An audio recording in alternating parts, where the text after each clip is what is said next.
दर्शकों, स्वागत है आपका विदिशा हलचल न्यूज में। मैं हूं कृष्णकांत सिंघारी। अब देखते हैं दिन भर की खास खबरें। अवैध रूप से गांजे की तस्करी करने वाले 3 आरोपियों को न्यायालय ने सुनाई 12 वर्ष की सजा और 1 लाख रुपए का जुर्माना। शासकीय अधिवक्ता ने दी जानकारी।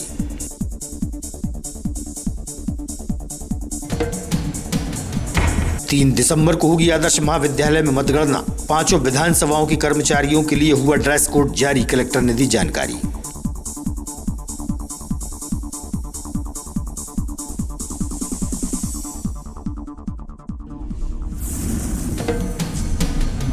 और मौसमी परिवर्तन के चलते प्रातः छाया घना कोहरा, बड़ी सर्द हवाएं।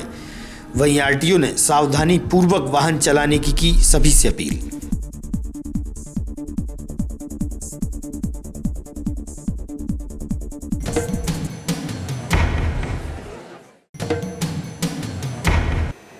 अब खबर विस्तार से।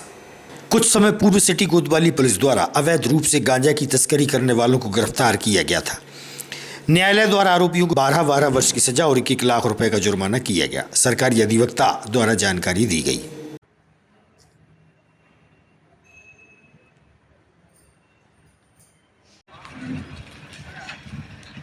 Rahul, civil line.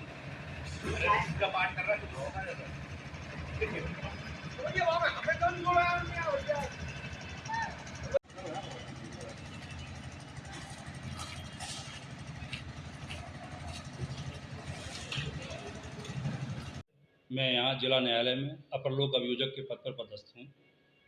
आज विशेष न्यायाधीश महोदय श्री मनोज कुमार राठी जी ने एक केस में आरोपी गणों को 12 वर्ष की सश्रम कारावास के साथ 1 लाख रुपए के अर्थदंड से दंडित किया। कब की घटना है? क्या कौन से थाने का मामला है? घटना दिनांक 17/11/2019 की है। दिनांक 17/11/2019 को कोतवाली विदिशा को एक मुखबिर सूचना प्राप्त हुई थी कि एक सिल्वर कलर की मारुति सुजुकी SX, जिसका नंबर MP09CB6750 है, उसमें 3 व्यक्ति गांजा लेकर सांची रोड से विदिशा से उदयगिरी तरफ से आ रहे हैं। सूचना की तस्दीक पर कोतवाली पुलिस उदयगिरी तिराहे पर पहुंची, जहां पर उन्होंने थोड़ी देर इंतजार करने के बाद एक सिल्वर कलर की मारुति कार आती दिखाई दी। उसको हाथ देकर रोका और उसमें जो 3 लोग बैठे हुए थे, एक उनसे पुलिस कोतवाली ने अपना नाम पता पूछा तो एक ने अपना नाम सोनू धाकड़ पिता मोहर सिंह निवासी गौरी माता मंदिर डंडापुरा विदिशा का होना बताया। और जो सामने की सीट पर बैठा था उस व्यक्ति ने अपना नाम मुन्ना कुशवाहा पिता गोरेलाल आयु 52 वर्ष निवासी मणिपुरा रायसेन का होना बताया था। और जो गाड़ी में पीछे की सीट पर बीच में बैठा हुआ था उसने अपना नाम खिलान सिंह उर्फ छोटू पिता प्रकाश राजपूत निवासी दुर्गा जी मंदिर के पास नीमताल विदिशा का होना बताया। पुलिस कोतवाली ने उनका नाम पता पूछा, उसके बाद उनका तलाशी ली तो उनके पास से तीनों आरोपी गणों के आधिपत्य से 60 किलोग्राम गांजा बरामद किया। पुलिस कोतवाली ने उनको गिरफ्तार कर अभियोग पत्र न्यायालय में पेश किया। न्यायालय में मेरे द्वारा दस्तावेजी साक्ष्यों से और तर्कों से सहमत होकर विशेष न्यायाधीश श्री मनोज कुमार राठी जी ने तीनों आरोपी गणों को 12 वर्ष के सश्रम कारावास के साथ 1 लाख रुपए के अर्थदंड से दंडित किया। मानीम चौराहे की करैया से भूपेंद्र सिंह राजपूत जिला मुख्यालय पहुंचे अपनी मां के साथ। उन्होंने बताया कि उसके मामा कैलाश रघुवंशी द्वारा 6 बीघा जमीन को लेकर मारपीट की जा रही है। प्रशासन से न्याय की मांग की गई। गाड़ी कैसी है? कंडे में गैस का तैयार है गाड़ी। बस तो फोटो गैस का कर दूंगा ना। तो आईडी भी जा। हाँ, सब। अपना नहीं खरीद पा रहे हो, अपना नहीं खरीद पा रहे हो, गाड़ी में बहुत ही बात। शादी में है। मैं का काम है। हम तो तेरा ही हम मेरा नाम भूपेंद्र सिंह राजपूत, करैया। करैया कौन सी करैया? मानीम चौराहे के पास। ये आपको किसने मारा? ये मेरे मामा जी कैलाश राजपूत। किस बात को लेकर? ये पुरानी रंजिश के कारण से। कैसी रंजिश की पुरानी? जमीन विवाद। कितनी जमीन है आपकी? 6 बीघा। कब हुआ विवाद आपका? ये आज सुबह 9 बजे। आज सुबह 9 बजे। 8 बजे। आज सुबह। हाँ। तो क्या अस्पताल में भर्ती नहीं हुआ? अस्पताल में भर्ती मेडिकल करवा के और भेज दिया सर। पता जी आपका? विजय कमल कहाँ रहती हैं आप? कर रही है। कौन सी कर रही है? मानिन चौरा के पास। कौन है जी आपके? लड़का है बड़ा वाला, क्या नाम है इनका? भूपेंद्र सिंह। कौन ने मारा है इनको? और मेरे भाई ने, कैलाश ने। काय पे से? पहले से विवाद चल रहा था उनको, अभी शांत हो गए थे, मतलब अनटिप्टू बैठा था वो तो घर घर में ही घुस के मार ले। और मेरे भी मारी साहब, मेरे देखो ना पाँव पाँव कैसे हो रहा है। मौसमी परिवर्तन के चलते 2 दिनों से बदली छाई हुई है और ठंडी सर्द हवाओं से मौसम का रुख बारिश के जैसा हो रहा है। वहीं आज प्रातः घना कोहरा छाया रहा।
तीन दिसंबर को मतगणना आदर्श महाविद्यालय में विधानसभा चुनाव के चलते होगी। मतगणना 5 विधानसभाओं की होना है। कर्मचारियों के लिए अलग अलग ड्रेस कोड जारी किए गए हैं। ड्रेस कोड में कर्मचारी द्वारा मतगणना में भाग लिया जाएगा। कलेक्टर ने दी जानकारी।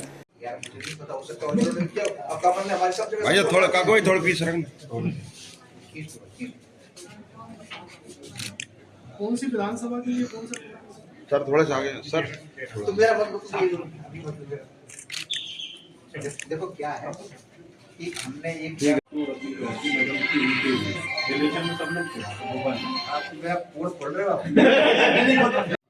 नवाचार किया जा रहा है। क्या है विशेष? देखिए, जो विधानसभा चुनाव तो हमारे संपन्न हो चुके हैं। जो हमारी मतगणना होनी है, मतगणना के लिए हमारी 5 विधानसभाएं हैं। 5 विधानसभाओं के लिए हमारे अलग अलग स्ट्रांग रूम है और अलग अलग हमारे मतगणना कक्ष हैं जहाँ पर मतगणनाएं होंगी। प्रत्येक कक्ष में हम 14 टेबल लगा रहे हैं। इस बार हम नवाचार ये कर रहे हैं कि वैसे हमने कॉरिडोर बनाए हुए हैं कि मशीनें कोई गलती से एक विधानसभा की दूसरे विधानसभा में न चली जाए, परंतु जो हमारे भक्तगण हैं जिनको हमने मशीन लाने के लिए ड्यूटी में लगाया हुआ है, उन 5 विधानसभाओं के लिए हम अलग अलग कलर कोड की जैकेट दे रहे हैं। जैसे एक नीले रंग की, एक पीले रंग की, एक ग्रीन रंग की, एक येलो रंग की। इस तरह से सभी विधानसभा के जितने हमारे भक्तगण हैं उनको अलग अलग रंग की जैकेट पहनाएंगे। हमारे जो कर्मचारी हैं उनके पास भी उसी कलर कोड के रहेंगे जिस कलर की उनकी जैकेट है। तो यानी प्रत्येक विधानसभा के लिए हमने कलर कोड फिक्स किया है ताकि कोई भी मशीन या कोई स्टाफ मिले नहीं, सबका अलग अलग रहे। सर दिशा में मध्य प्रदेश के अंदर ये पहला जिला है जहाँ पर ये नवाचार किया गया है। इसकी तो मुझे जानकारी नहीं, लेकिन हमने अपने आवश्यक को किया हुआ है। ज्ञात हो कि प्रेस क्लब के 3 सदस्यों की 1 वर्ष पूर्व आज के ही दिन दुर्घटना में मृत्यु हो गई थी। सभी पत्रकारों की उपस्थिति में तीनों दिवंगत पत्रकारों को श्रद्धांजलि दी गई। इस अवसर पर वरिष्ठ एवं युवा पत्रकार साथी उपस्थित रहे। हमारे स्वर्गीय साथी प्रेस क्लब अध्यक्ष राजेश शर्मा जी, पूर्व सदस्य सुनील शर्मा जी और हमारे इसी स्थान से हमारे स्वर्गीय साथी पूर्व प्रेस क्लब अध्यक्ष राजेश शर्मा जी, पूर्व सदस्य सुनील शर्मा जी और हमारे साथी और मेरे दीक्षित के तीनों पत्रकार भोपाल से आते समय 28 तारीख की रात। कौन सा स्थान है और यहाँ पर क्या आयोजन किया गया? आज हम यहाँ सभी पत्रकार साथी दिवंगत पत्रकारों को श्रद्धांजलि देने के लिए उपस्थित हुए हैं। प्रेस क्लब में ताला लगा होने के कारण हम लोगों ने प्रेस क्लब भवन के मुख्य द्वार के पास हमारे पत्रकार साथियों को श्रद्धासुमन अर्पित किए हैं। हम राजेश शर्मा सहित सभी पत्रकारों को अपनी श्रद्धांजलि अर्पित करते हैं। पिछले साल हमारे 3 पत्रकार साथियों को परमात्मा ने एक दुखद दुर्घटना में अपने पास बुला लिया था। हमारे प्रेस क्लब के अध्यक्ष राजेश शर्मा जी, हमारे सुनील शर्मा जी पत्रकार साथी, हमारे नरेंद्र दीक्षित जी पत्रकार साथी, एक एक्सीडेंट में उनकी दुर्घटना में मृत्यु हो गई थी। आज हम उनकी पुण्यतिथि पर यहाँ प्रेस क्लब में श्रद्धांजलि देने आए हैं। क्योंकि प्रेस क्लब आज बंद था तो बाहरी सभी पत्रकार साथियों ने उनके श्रद्धांजलि अर्पित की।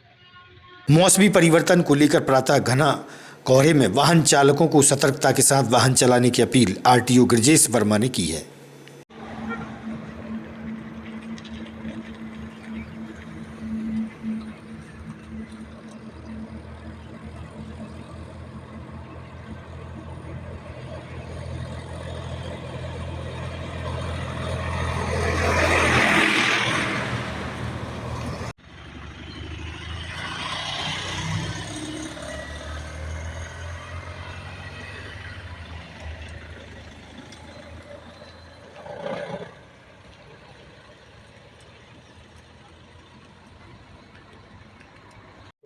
और ऐसे में कोहरा छाया से वाहन चलाते समय में किस तरह की सावधानी रखनी चाहिए? देखिए, अभी जो कुछ मौसम में परिवर्तन आया है और आगे सर्दियां भी आ रही हैं, जिसमें प्रातः के समय और देर रात को भी कोहरे जैसे का काफ़ी वो रहता है। तो ऐसे समय वाहन चलाते समय सभी वाहन चालकों को बड़ी सावधानी बरतना चाहिए। हमेशा कोहरे के समय विजिबिलिटी कम हो जाती है सड़क पर, तो कोशिश करना चाहिए कि अपनी हेडलाइट चालू कर लें और गाड़ी की स्पीड को धीमा रखें। और कई गाड़ियों में आजकल फॉग लैंप भी कंपनियां देती हैं, तो फॉग लैंप का इस्तेमाल करें, उससे नज़दीक तक अच्छा दिखता है और हेडलाइट से थोड़ा दूर तक का भी दिखाई देता है। कलेक्ट्रेट के सभागार में स्वास्थ्य विभाग की महत्वपूर्ण बैठक आयोजित की गई। जिले में फैल रही डेंगू और मलेरिया की बीमारी की रोकथाम पर भी चर्चा हुई। कलेक्टर उमाशंकर भार्गव ने स्वास्थ्य विभाग के अधिकारियों से गहन चर्चा की। तो आपको थोड़ा सा देखना पड़ेगा यहाँ पे, ठीक है? आशुतोष, तुम्हें ध्यान देना ज्यादा पड़ेगा, तुम ध्यान नहीं दे पाते हो। आप भी क्या सैंपल है के बाद बाबा रिक्वेस्ट कर रहे हैं कि आप मॉनिटर करते हो, आप टिकट अधिकारी आप लोग जी, आप मॉनिटर करते हो उसको। इधर समीक्षा करते हैं, मॉनिटरिंग से 2-3 महीने नहीं जा पा रहा, क्यों एलिजिबल हो जाएगा।